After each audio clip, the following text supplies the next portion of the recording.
खाते ना, प्यास लगी तो मुसलमान का घड़ा रखा ला, उसमें तो पानी पी लिया। पानी पीते उसने शोर मचा दिया, तुम तो मुसलमान हो गए भाई। कैसे हो गए? बोले मेरे घड़े का पानी पी लिया तुमने, पानी पीने से मुसलमान हो जा। बोले हाँ। बालक रोने लगे, रोते हुए घर गए। पंडित जी ने अपने लड़के से पूछा क्या बात, क्यों रोवे? बोला मुसलमान हो गया। कैसे हो गया? रहमतुल्लाह के घड़े का पानी पी लिया था।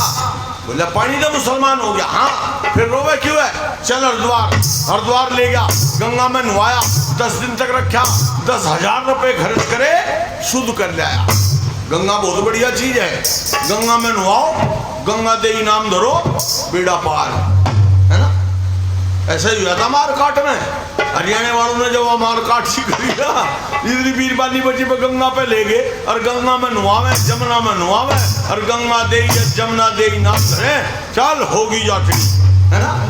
एक ही तो बात थी यार।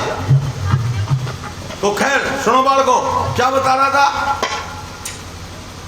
शुद्ध हो गया, गंगा में नुआए थे, पर लुटाई हुई 10,000 की। चौधरी आर्य समाजी था, उसका लड़का भी गया और रोता गया। उसका बाप कहने का क्या बात, क्यों रोवे? बोला मुसलमान हो रहा मैं, तू बगल रही है, हाथ न लगा दिए मेरे और ना तू भी हो जाएगा। तो बोला पागल कैसे हो गया मुसलमान हूं तो बता। बोला रहमतुल्लाह के घड़े का पानी पी लिया था, पानी तो मुसलमान हो गया। हाँ, कितना पानी पिया था? बोले 1 गिलास पिया था। एक दिया थप्पड़, पागल 1 गिलास से मुसलमान हो गया? चल लोटा जा, ठा गए, नलपे से भर के ला, लोटा मंगवाया और बोला सारा लोटा पी। जबरदस्ती सारा लोटा पिलाया और सारा लोटा पिला के कहने लगा इधर को मुंह करके पेशाब कर दे, मुसलमान वाला पानी निकल जाएगा, हमारे वाला रह जाएगा। फिर आ रही फिर हिंदू। ये तर्क किसने दिया? ये तर्क स्वामी दयानंद ने दिया। स्वामी दयानंद का तर्क, अरे स्वामी दयानंद जिसने पढ़ लिया या जिसके जीवन में दयानंद आकर बैठ गया, उसका जीवन बदल गया। इसलिए कहता हूं, क्या कहा? हृदय विशाल देखो कैसा योगी राज का, लोग ना था तख्त का उल्टा का। हृदय कैसा योगी राज का, लोग ना था तख्त का उल्टा का। तूने छुए न रतन, हो तूने छुए न रतन, तुझे धन धन धन दया में उतार दिया मन।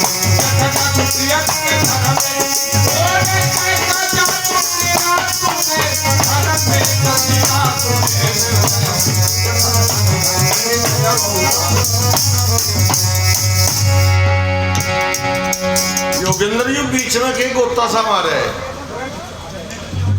जनरेटर कम हो जा भाई, वोल्टेज कम हो जा। हाँ हाँ, आवाज कम ही कहा था, मैं कम कर दूंगा। कर दे बस, कम कर दे, थोड़ी सी हल्की सी कर दे भाई। क्या कह रहा था भाई?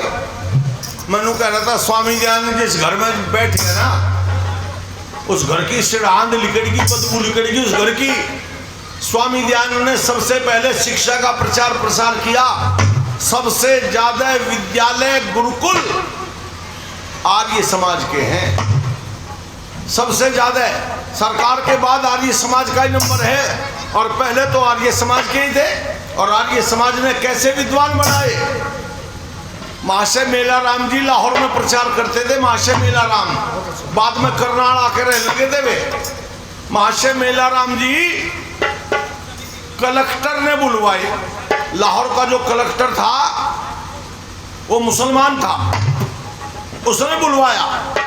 महाशय जी गए, आर्य समाजी थे, कहीं डर तो लगता ही नहीं आर्य समाजियों को। जाकर कहा हाँ कलेक्टर साहब किस लिए बुलवाया? कि महाशय मेला राम जी मैं आपको हाथ जोड़कर पहले तो नमस्ते करता हूँ। बोला ठीक, नमस्ते होगी, अब बताओ क्या काम है? लाहौर का कलेक्टर क्या कहता है, सुनो ध्यान से मेरी बात। लाहौर का कलेक्टर कहता है महाशय जी, ये भी ठहर जा भाई, ये कुछ ना करे। इसने कहा महाशय जी आप आर्य समाजी हो? के हाँ। दयानंदी हो कि हाँ मेरी जो पत्नी है, मेरी जो बेगम साहिबा है, आप इसे रोजाना उर्दू पढ़ा दिया करो। पहले उर्दू पढ़ते थे, हमारे आर्य समाजी भी सारे उर्दू पढ़े लिखे होते थे। उसने कहा देखो जी मेरे पास टाइम तो है नहीं, मैं तो आर्य समाज का प्रचार करता हूँ, इलाके में निकल जाता हूँ, शाम को आता हूँ। इसने कहा नहीं महाशय जी मेरी निवेदन है, प्रार्थना स्वीकार कर लो और मैं आपको 100 रुपये महीना तनख्वाह भी दूंगा। 100 रुपये उस जमाने के तो बहुत होते थे ना, 100 रुपये महीना तनख्वाह दूंगा, मेरी पत्नी को पढ़ा दो आप। इसने कहा 1 घंटा आया करूँगा सवेरे और 1 घंटा आपकी पत्नी को पढ़ा कर फिर मैं बाहर निकल जाया करूँगा। बात तय होगी, 100 रुपये महीना तय हो गए। ठीक 1 महीने तक महाशय मेला राम जी ने उनकी पत्नी को पढ़ाया। ठीक 1 महीने के बाद कलेक्टर साहब ने 100 का नोट निकाल कर दिया।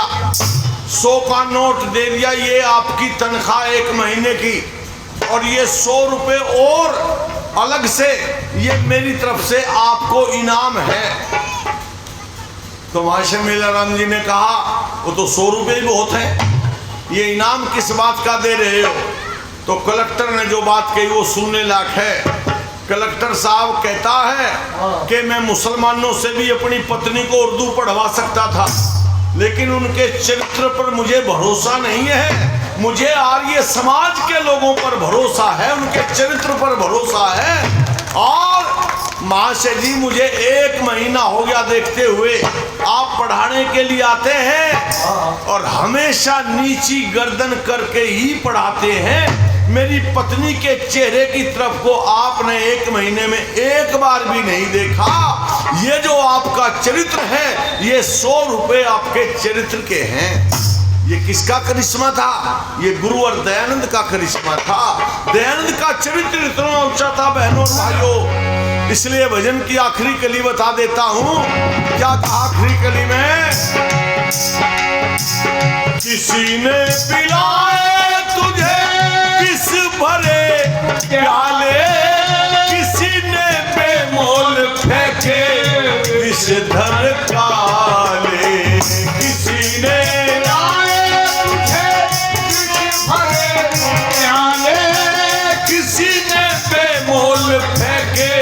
विषधर काले, किए लाखों यतन हो किए लाखों यतन, तुझे धन धन धन तुझे गया उदार तुझे